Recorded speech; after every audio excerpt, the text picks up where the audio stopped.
Hello everyone, welcome to the vlog What I Eat in a Day on Christmas edition. അപ്പോൾ എല്ലാവർക്കും ആദ്യം തന്നെ ഒരു അടിപൊളി ഹാപ്പി ക്രിസ്മസ്. അപ്പോൾ ഇന്നത്തെ വ്ളോഗ് എന്ന് പറയുന്നത് ഒരു ഹോളിഡേ നമ്മൾ എന്തൊക്കെയാണ് ഫുഡ് കഴിക്കുന്നത് എന്നുള്ള ഒരു കുഞ്ഞു വ്ളോഗാണ് എടുക്കാൻ വേണ്ടി പോകുന്നത്. What I eat in A day എന്ന് പറയുമ്പം ഇന്ന് ഉച്ച മുതൽ ഇന്നിപ്പോൾ 24th ഉച്ച മുതൽ നാളെ ക്രിസ്മസ് നൈറ്റ് വരെയുള്ളതാണ് ഞാൻ ഉദ്ദേശിക്കുന്നത്. അപ്പം നമുക്ക് ആദ്യം നല്ല കിട്ടിലൊരു വൈനിൽ നിന്ന് തന്നെ തുടങ്ങാം. ഇത് എൻ്റെ കസിന് ഗൾഫിൽ നിന്ന് വന്നപ്പോൾ കൊണ്ടുവന്നിട്ടുള്ള വൈനാണ്. ക്രിസ്മസ് ആകുമ്പോൾ പിന്നെ വൈനില്ലാണ്ട് എന്താണ് ആഘോഷം? വൈനാണ് നമ്മളുടെ മെയിൻ. വൈൻ കുടിക്കുന്നത് നമ്മളുടെ ഹാർട്ടിൻ്റെ ഹെൽത്തിന് വളരെ ഹെൽപ്ഫുൾ ആയിട്ടുള്ളൊരു കാര്യമാണ്. അതുപോലെ തന്നെ വൈൻ കുടിക്കുന്നവർക്ക് ഡിപ്രഷൻ വരാനുള്ള ചാൻസസും കുറവാണെന്നാണ് സ്റ്റഡീസൊക്കെ പറയുന്നത്. ചിക്കൻ ബിരിയാണിയാണ് ഇന്നത്തെ സ്പെഷ്യൽ. നല്ല ടേസ്റ്റുള്ള ചിക്കൻ ബിരിയാണി ഉണ്ട്, പിന്നെ അച്ചാറുണ്ട്, ഇത് പപ്പായ അച്ചാറാണ്, പിന്നെ സാലഡ് ഉണ്ട്, പിന്നെ നല്ല അടിപൊളി ബീഫും ഉണ്ട്. ബിരിയാണി പിന്നെ എല്ലാവരുടെയും ഫേവറേറ്റ് ആണ്, പ്രത്യേകിച്ച് എൻ്റെ ഫേവറേറ്റ് സാധനമാണ്. ബിരിയാണി എത്ര കഴിച്ചാലും അങ്ങനെ മടുക്കാറില്ല. കുറേ കഴിക്കുമ്പോൾ ചിലപ്പോൾ മടുക്കും, പിന്നീടും കഴിക്കാൻ തോന്നും.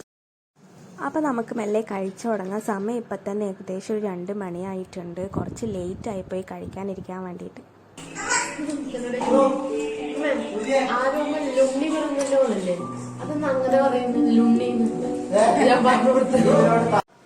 ബിരിയാണിയൊക്കെ കഴിച്ചു കഴിഞ്ഞാൽ നമ്മൾ കുറച്ച് മധുരം കഴിക്കുന്നത് നല്ലതായിരിക്കും. അപ്പം ദാ ഇവിടെ നല്ല കപ്പ് കേക്ക് കൊണ്ടുവന്നിട്ടുണ്ട്. കപ്പ് കേക്ക് കണ്ടില്ലേ, നല്ല ക്യൂട്ടായിട്ടുണ്ട്. അപ്പം നമുക്കിത് കഴിച്ച് നോക്കാം. ഞങ്ങൾ നേരെ ഇരിട്ടിയിൽ പോകാൻ വേണ്ടി പോകുന്നത്. കാരണം ക്രിസ്മസ് ഞങ്ങൾ ഇരിട്ടിയിൽ ജോയ്സിൻ്റെ വീട്ടിലാണ് സെലിബ്രേറ്റ് ചെയ്യുന്നത്. ഇപ്പം ഈവനിങ് ആയി ഓൾമോസ്റ്റ്. അപ്പം നൈറ്റൊക്കെ ആകുമ്പോഴത്തേനും അവിടെ എത്തും. പിന്നെ അവിടെ ഇന്ന് നൈറ്റ് കരോളും കാര്യങ്ങളൊക്കെ ഉണ്ട്, പിന്നെ പള്ളിയിലൊക്കെ പരിപാടിയൊക്കെ ഉണ്ട്. അപ്പം ഞങ്ങളിങ്ങനെ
ഇഞ്ചി